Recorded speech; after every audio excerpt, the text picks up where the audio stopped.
You're listening to Your Magical Midlife, the podcast for women 40 and up. I'm Kate Higgins. I'm a licensed clinical social worker turned coach, and I'm here to be your guide, your friend, and your mentor. I'm here to light your way into your most magical midlife.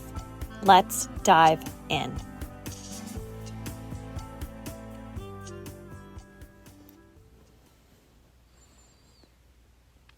Wiley Women is a wellness brand that wants you to live your best midlife.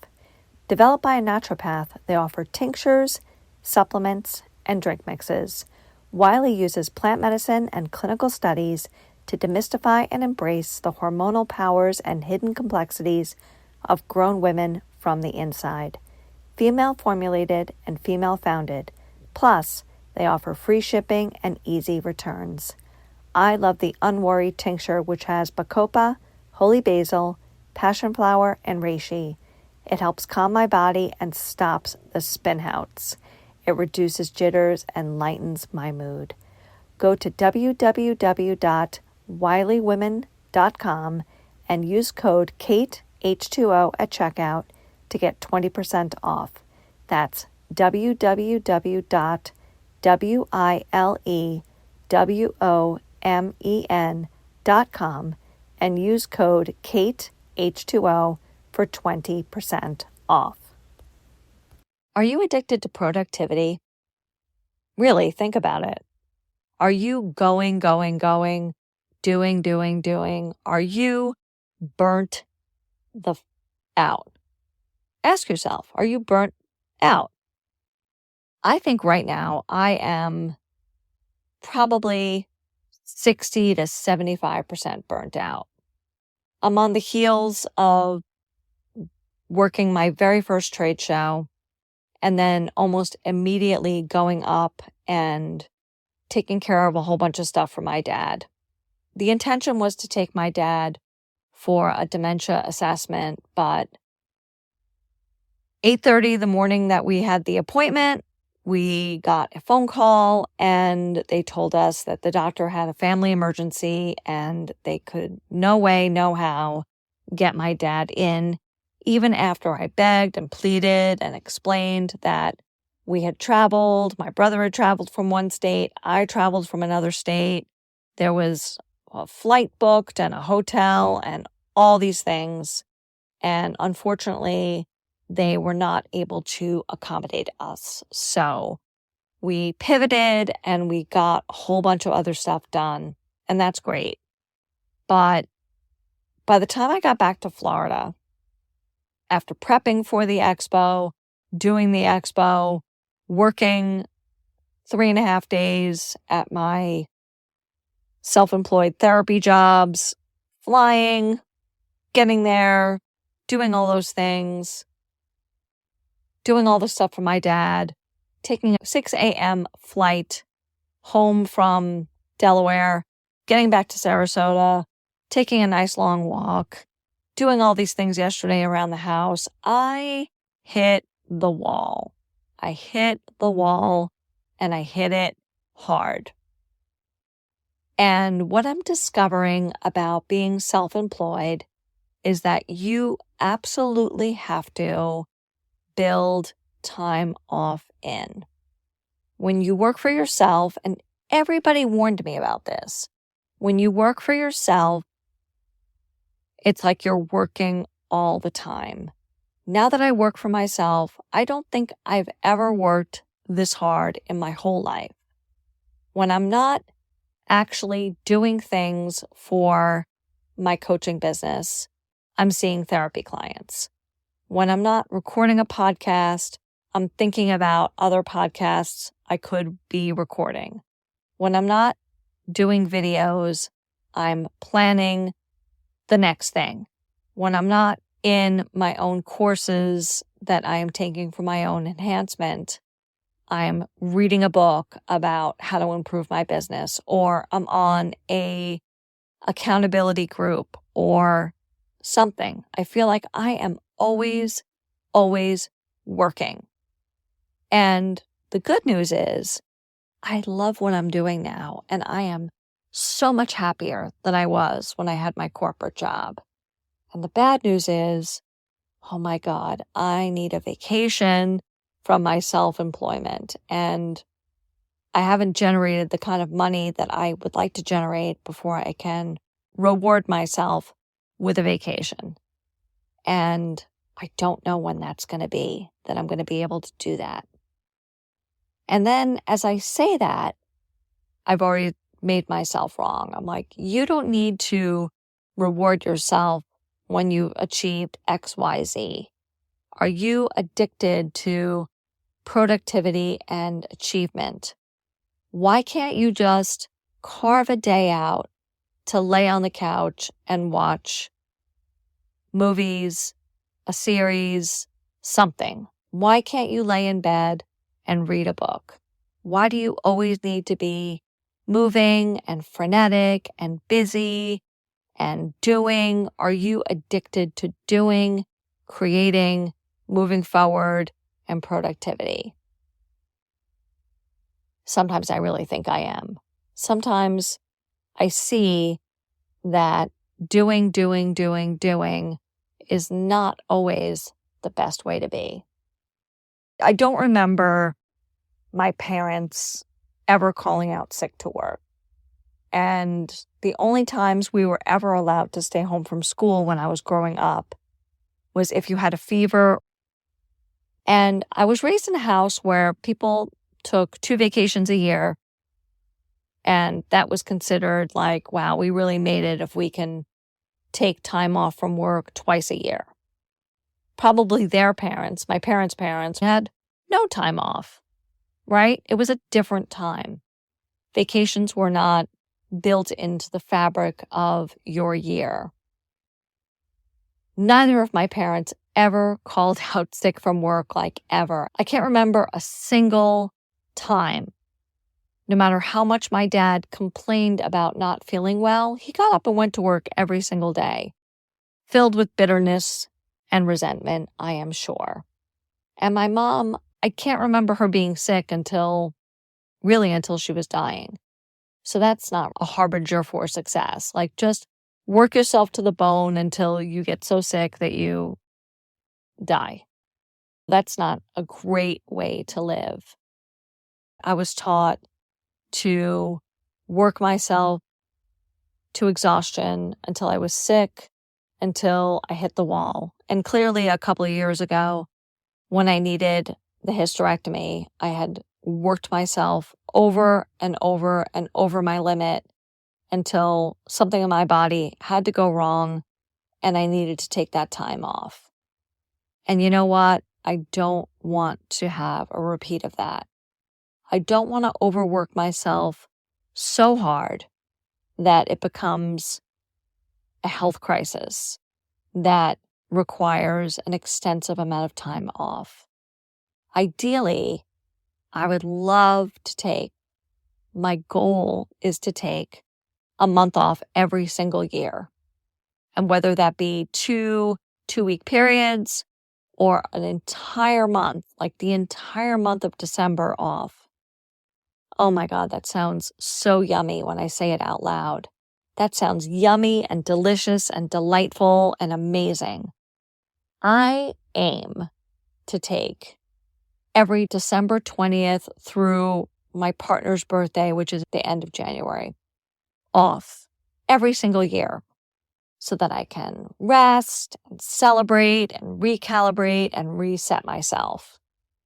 Right now, I have in my possession a gift certificate for a massage, and I've had it for over a month, and I have not had a massage. Tomorrow morning, I am vowing to call this place up and book my friggin' massage already. I'm going to do it, and I am going to allow myself to be massaged with some gorgeous essential oils and some soothing music and like maybe some kind of yummy eucalyptus wrap or something. Self-care is something that I could really improve. in my day-to-day routine. My self-care is kind of utilitarian.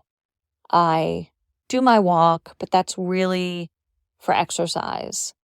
And I sit in the hot tub every night, and that's really like the extent of my daily self-care routine. I had to grade myself on my self-care. It would be a most definite needs improvement. And I'm wondering if you can relate to that. How's your self-care? Are you excellent at laying on the couch and binge watching a Netflix series? Are you baller at laying in bed and reading a book? Do you excel at sitting on a park bench and staring at a body of water? Are you amazing at sitting on the beach with your feet in the ocean, or laying out and just letting the sun sink into your skin? These are things we should be doing on the regular. It shouldn't be a once a year vacation situation where you allow yourself to just sit and be in the moment. This should be built in to our lives every single day. You should have some time to slow down, because burnout and adrenal fatigue and cortisol overload is part of our day-to-day. We wake up, we grab our phones, we start loading ourselves in with stimulation. The news is terrible every day, and it's made to be terrible. The news is just the steady stream of terrible things happening all over the world. It's never good news. We are constantly in a barrage of bad stimulation if we allow that into our lives. And what if we built in taking a step back, taking some time, turning off our phones, turning off our brains for even a half an hour, where you weren't worried about the next day or the next hour or the next minute?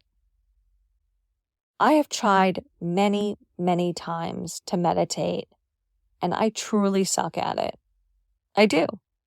The only times I'm really able to meditate is when I'm walking, and I don't even know if that counts. When I leave the house in the morning, I walk in silence for the first half an hour. I don't listen to a podcast. I don't listen to an audiobook. I don't listen to music. I try to tune in and listen to the sounds around me and be aware of the stars, because I walk before sunrise, or be aware of like the slow changing light in the morning from utter darkness to dawn to sunrise to daylight. And it does calm me and center me. It really does help me adjust to the day and the day at hand. And it helps me to organize my thoughts, and it helps me to get my head together. And it really is restorative. It really is soothing. It really is healing. And I know that I need more of that. And I don't know why I'm so resistant to rest. And what I'm discovering as a newly self-employed person is that I have to build in rest and days off. It could very, very easily come to a point where I'm working 7 days a week for myself. People tell you all the time that when you work for yourself, you never have any days off. And I would really like to shift that paradigm and to make sure that I can take a week off, 2 weeks off, or a month off for pleasure, not for surgery recovery, not because I'm so fried that I literally can't get out of bed, not because I'm so exhausted that I can't do anything. So I think under the frenetic productivity is all about fear, which is all about scarcity, which is all about lack mentality. Life is about beauty and joy and creativity. Life is about noticing the gorgeousness that's everywhere. It's about sinking into it. It's about absorbing it. It's about enjoying it. But I think I'm going to admit to myself and to you that I love being productive. I really do. It brings me a lot of pleasure. I love scratching a thing off a list. I love checking accomplishments off in my head. I love creating this podcast, and I love creating my own content for my business. So there's a part of that, there's a part of productivity that I actually get a lot of pleasure from. But I also know that there has to be a balance. I don't know if it's the flip side to my anxiety. I don't know if it's fueling my anxiety. I think there's probably some patting myself on the back for being so productive. There's probably some fear of not being able to pay all my bills. There's probably scarcity underneath that. There's probably some working class guilt under that. There's probably a whole iceberg that sunk the Titanic of reasons why under the surface. I would love to be an Olympian athlete of rest and relaxation. I would love to just be really good at taking a nap. Today I did almost nothing. And I think that's going to have to be totally okay. Because now it's past 6 p.m. and I'm really not going to accomplish much of anything beyond recording this podcast and fussing around with some business loose ends I had to take care of. And maybe I will lay on the couch and watch the Barbie movie. And maybe that's really what I needed. I am so tired. My trip up to see my dad was difficult, as it always is. And my flight home out of Delaware was at 6 a.m. So I left my hotel at 4:30 in the morning because it's a teeny tiny airport and you really don't need to be there until literally the flight is boarding. It's fine to get there 15 minutes before the flight boards because it's like a one flight out that day kind of airport. It's so small, which is why I love to fly out of there because there's nothing better than showing up at the airport, getting on the plane, and leaving within 45 minutes. It's kind of awesome. So I got home and then I went for a walk and then I went food shopping and then I think I did some cleaning. That was my day home. That's not very good self-care. And as I recount that back to myself, I realize I need to be allowing rest. So it's totally okay. I am forgiving myself for being really lazy today. And I'm allowing in rest and ease. And I'm going to experiment with taking my foot off the gas pedal a little bit and allowing in a little bit more ease. There has to be downtime. I'm really trying to achieve an equilibrium between pushing myself and allowing in. I'm trying to learn the rhythm as I'm working for myself. And I think I'll get there someday. I think that's going to be my New Year's resolution, is experimenting with ease and rest and relaxation, because I have not made a New Year's resolution for 2024 yet. And if you, my listener, would like to be my accountability buddy on that, I would deeply appreciate it. So I'm going to pick a card for this episode. And then I think I'm going to call it a night for the night because I'm tired, I'm hungry, and the hot tub is calling my name. So the card for this episode is, oh, this is perfect. It's the Knight of Pentacles. The Knight of Pentacles is all about slowing down. It's about appreciating the simple things in life. It's about getting quiet, appreciating the quiet beauty of nature, about appreciating how things grow slowly and how cycles of nature take time. So this is the perfect card for this episode, and I am going to close it there. I invite you to take time this week to rest and allow in restoration, relaxation, and self-care. Have a great week. And I'll talk to you next Thursday. Thanks again for listening to Your Magical Midlife. I'm Kate Higgins, your host. You can follow me on Instagram at Your Magical Midlife. You can check out my offerings on my website, www.yourmagicalmidlife.com. I offer one-to-one coaching, group coaching, retreats, a blog, and this podcast. Please remember to like, rate, and review to keep me in those algorithms. Have a great week. See you soon.